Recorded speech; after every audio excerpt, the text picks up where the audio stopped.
Mati karena utang 150.000, kasus pembunuhan seorang polisi di Jambi yang menggemparkan.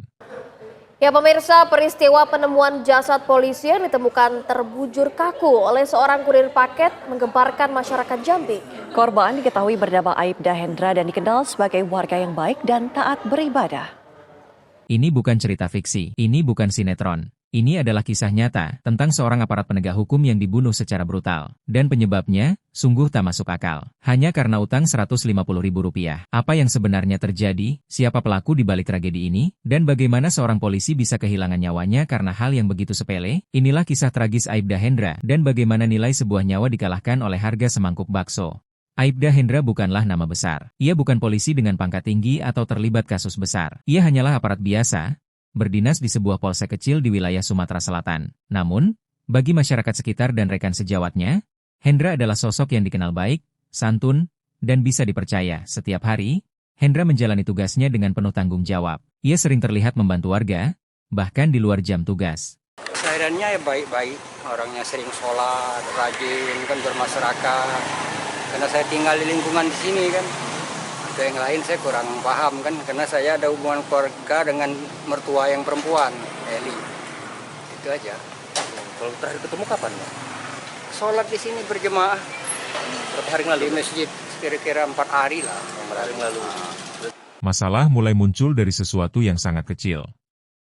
Seorang warga, sebut saja namanya Dani, berusia 30 tahun, pengangguran, dikenal temperamental, meminjam uang kepada Hendra. Jumlahnya hanya Rp150.000. Untuk beli bensin dan makan, katanya. Sebagai pribadi yang dikenal dermawan, Hendra tak berpikir 2 kali. Ia pinjamkan uang itu, bahkan tanpa memaksa kapan harus dikembalikan.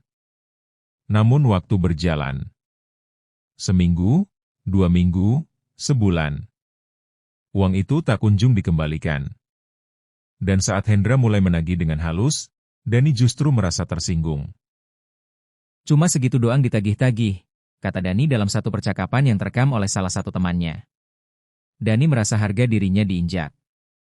Tapi apakah itu cukup untuk membuat seseorang merencanakan pembunuhan? Dani mulai menunjukkan perilaku mencurigakan. Ia mulai bertanya-tanya tentang jam pulang Hendra, rute yang biasa dilalui. Ia mulai membawa pisau dapur di dalam jaketnya.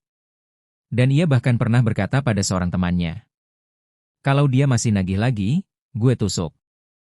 Teman itu mengira Dani hanya bercanda. Tapi niat itu nyata. Pada tanggal 21 Oktober 2024, Dani mulai mengikuti Hendra.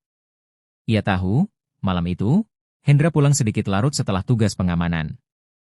Jalan pulang korban melewati gang kecil yang sepi dan gelap, tanpa kamera pengawas. Hendra berjalan pelan menuju rumah. Di tengah rintik hujan, ia tak sadar bahwa Dani sudah menunggu di tikungan gelap. Dalam hitungan detik, Dani menghampiri dari belakang dan langsung menghujamkan pisaunya ke tubuh Hendra. 1 tikaman. 2. 3. Dan terus hingga 7 kali.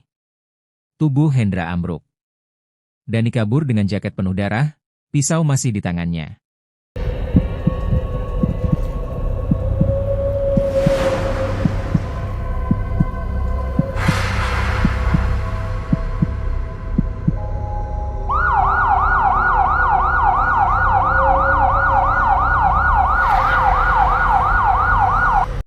Pagi hari, warga yang lewat menemukan tubuh Aibda Hendra tergeletak dalam genangan darah. Tak ada dompet, tak ada ponsel. Awalnya, polisi menduga ini perampokan. Tapi sesuatu terasa janggal. Tak ada jejak perlawanan keras. Dan luka tikam yang terlalu emosional, seolah dilandasi dendam pribadi. Berita kematian Hendra langsung viral. Polisi dari Polres turun tangan. Keluarga Hendra menangis histeris. Sementara publik bertanya-tanya, siapa pelakunya? Dan mengapa Hendra bisa dibunuh di tengah lingkungan yang ia jaga sendiri? Pintu samping, posisinya sudah tuntang. Berarti pintunya terbuka tadi? Terbuka. Waktu kurir pun bilang, dia melapor ke saya itu terbuka sudah pintunya. Jadi dari luar tuh nampak kelihatan mayatnya? Kelihatan. Polisi mulai memeriksa ponsel Hendra yang akhirnya ditemukan di dekat semak-semak tak jauh dari lokasi. Dalam ponsel itu, ada satu nama yang berulang, Dani. Terakhir, Hendra mengirim pesan, "Bang, kapan bisa balikin uang kemarin?" Dari sana, penyidik mulai mencurigai Dani. Ia dipanggil ke kantor polisi, awalnya hanya sebagai saksi. Tapi gelagat Dani mencurigakan. Ia gugup, tak konsisten, bahkan terlihat panik saat disebut ada CCTV dari warung dekat lokasi. Padahal, tidak ada CCTV.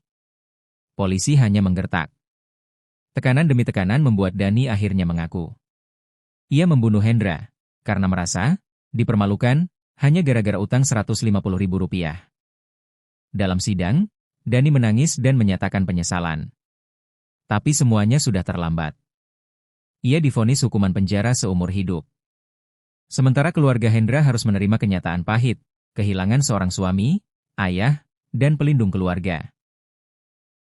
Apa yang bisa kita pelajari dari kasus ini? Bahwa dendam adalah api kecil yang bisa membakar segalanya. Bahwa harga diri yang terluka, jika tidak dikendalikan, bisa berubah menjadi niat membunuh. Dan bahwa nyawa manusia bisa dicabut bukan karena perang, bukan karena kejahatan besar, tapi hanya karena Rp150.000. Jangan remehkan konflik kecil.